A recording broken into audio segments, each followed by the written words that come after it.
Well, it's Thursday, and so that means it's time for our weekly tech report. Today, we are focusing on all things Facebook. First up, even if you aren't a member of Facebook and you don't care to learn about it, the social media site just might be learning all it can about you.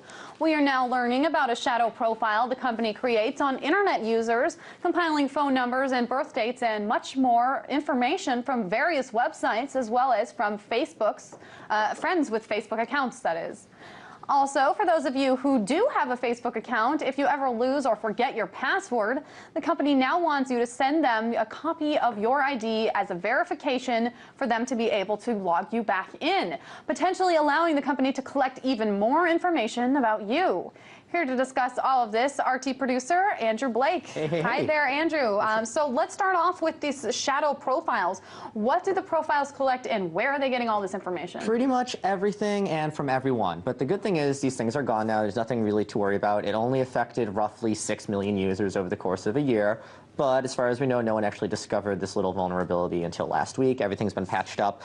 It's actually kind of really interesting. It actually seems like Facebook was just kind of silly and forgot how to code their website properly. What pretty much happened is there's a function on Facebook that allows you to go ahead and compile everything you ever put on that website, any of your wall posts and your pictures or whatever. You tell Facebook to compile that for you. A couple hours go by, it emails you a link and says, hey Megan, cool, you download this, you can get all of your information. Super. And what it does inside of that, though, is it also gives you your a thing called an address book, which would be contact information for all of your friends. But the thing is, that's not contact information that your friends necessarily uploaded, or at least it wasn't. What happened was, let's say I made a Megan profile. Or I didn't make a Megan profile, but I uploaded a contact information for Megan because we're friends, and I want to call you later. So I'm going to add your contact information to my Facebook thing. Now, let's say I say, Megan Lopez at, I don't know what your email address is. Clearly, we're not that good friends. But, I'll put that into Facebook. And someone else is looking for Megan Lopez later, and they decide to download their archive things. And when they get their address book, what Facebook does is Facebook would match up one identifier with another, and they'd be like, wait, this is the Megan Lopez that we already have an email on. Well, so-and-so said that her phone number is this, so if that...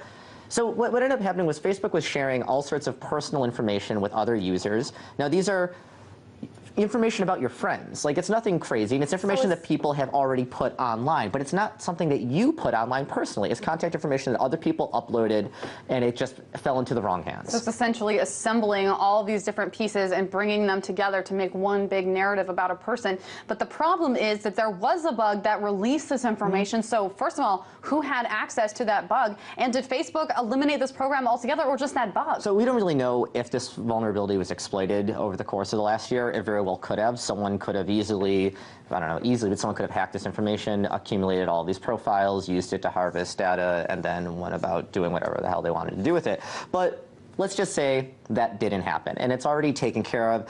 Everything is gone. But it was not a big to-do. It's just some phone numbers, right? But here's 6 million people, yeah. Andrew. Right? But it's not. You actually had to go through a very strict ordeal in order to get information on every single person.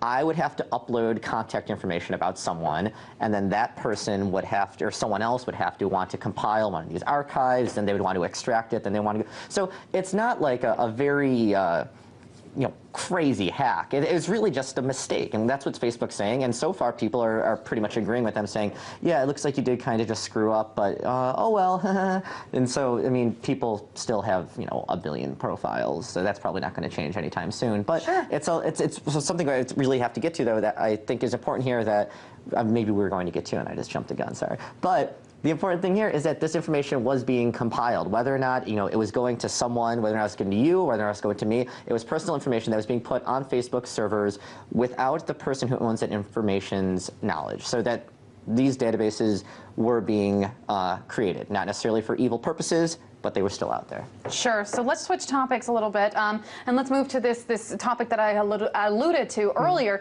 about if you lose your password for whatever reason, Facebook wants you to send a government-issued ID. It can block out some of the more critical information, but what kind of information can they gather with that? And what about those people that have fake names because they're trying to protect their privacy from their boss or their mom or their coworker? Well, they should try really hard not to lose their passwords then.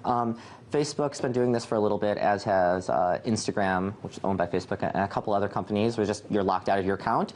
How else are you going to get in? You know, I'm sure everyone's had this problem before, where they lost their AOL screen name and they couldn't sign on and talk to all their buddies in 8th grade, right? I'm sure you were there. You didn't know what to do. You can't just call up AOL and say, no, I'm Andrew Blake, let me on, please, please, please. So they initiated some sort, or they implemented some sort of program that would actually make it so that people would be able to prove who they are, but at the same time, Facebook is asking for information that you might not think they really need. Do they really need our driver's license pictures and stuff like that? They say that they black out the information, but that raises all sorts of other questions. If you look into Justice Department databases, they're being compiled right now. The FBI is actually collecting biometric data from DMV databases. Everyone with a driver's license is having their irises, their lips, their nose, those are all being scanned into a computer that law enforcement is going to be able to use to match up potential suspects in the future. Now, if you're getting those government pictures, if you're putting those on the same database as a private company, it's a little fishy. Obviously, we can assume that there's safeguards there, but there's a reason for this. But the best thing is just not to lose your password. Or the best thing would be just to delete your Facebook account, really. But sure. RT Course web producer Andrew Blake, thank you so much. Sure.